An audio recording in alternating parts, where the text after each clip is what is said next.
Internal bleeding అంటే ఎక్కడైనా జరగచ్చు అండి. That it be in the groin region కావచ్చు, అబ్డోమెన్ కావచ్చు, నీలో కావచ్చు. ఇంటర్నల్ బ్లీడింగ్ అంటే it's a very broad term. But సింపుల్గా చెప్పాలంటే ఇప్పుడు మోకాలు తీసుకుందాము.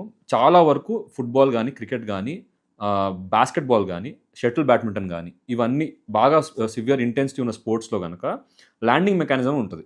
మనం పైకి లేసి కింద జంప్ చేసి కింద వచ్చినప్పుడు మన కాలు ఏంటంటే ఇలా పడదు, సైడ్కి ఇట్లా పడుతుంది అనమాట. సైడ్కి పడినప్పుడు ఈ మోకాల్ దగ్గర కొంచెం టేర్ అయ్యే ఛాన్స్ ఉంటుంది. లిగమెంట్ టేర్స్ అవుతాయి. ఏసీఎల్ లిగమెంట్ అని ఉంటుంది. ఏసీఎల్ అనేది ఒక one of the pillars of the నీ అనమాట. ఆ లిగమెంట్ టేర్ అయినప్పుడు లిగమెంట్లో బ్లీడింగ్ అవుతుంది, మోకాలంతా కూడా స్వెల్లింగ్ వస్తుంది. దీన్ని ఒక రకమైన ఇంటర్నల్ బ్లీడింగ్ అంటాం. సో ఇది సివియర్ కాదు. డెఫినెట్లీ మోకాల్లో బ్లీడింగ్ ఉంటుంది, కానీ this is not life threatening. This is only మామూలుగా ఇప్పుడు ఏంటంటే మనము తలకు దెబ్బ తగిలింది అనుకోండి, చిన్నగా బొప్పి కడుతుంది. బొప్పు అంటే స్కాల్ప్ పైన ఉన్న చిన్న కొంచెం బ్లీడింగ్ అంతే ఉంటుంది దీనికి కూడా. అది అంత మేజర్ ఇంటర్నల్ బ్లీడింగ్ కావద్దు. అయితే మీరు అన్నట్టు ఫ్రాక్చర్ కేసెస్లో ఇప్పుడు స్పోర్ట్స్ అనే కాదు, ఎనీ అదర్ ఆడుకుంటూ కూడా పిల్లలు కింద పడతారు. సో పిల్లల కన్నా కూడా పెద్దవాళ్ళు తొడ దగ్గర ఏమన్నా యాక్సిడెంట్ అయింది, తొడకి ఏమైనా దెబ్బ తగిలింది, తొడ దగ్గర ఎముక ఇరిగింది, పెల్విస్ దగ్గర ఎముక ఇరిగింది, ఇక్కడ చాలా బ్లీడింగ్ అయ్యే ఛాన్స్ ఉంటుంది.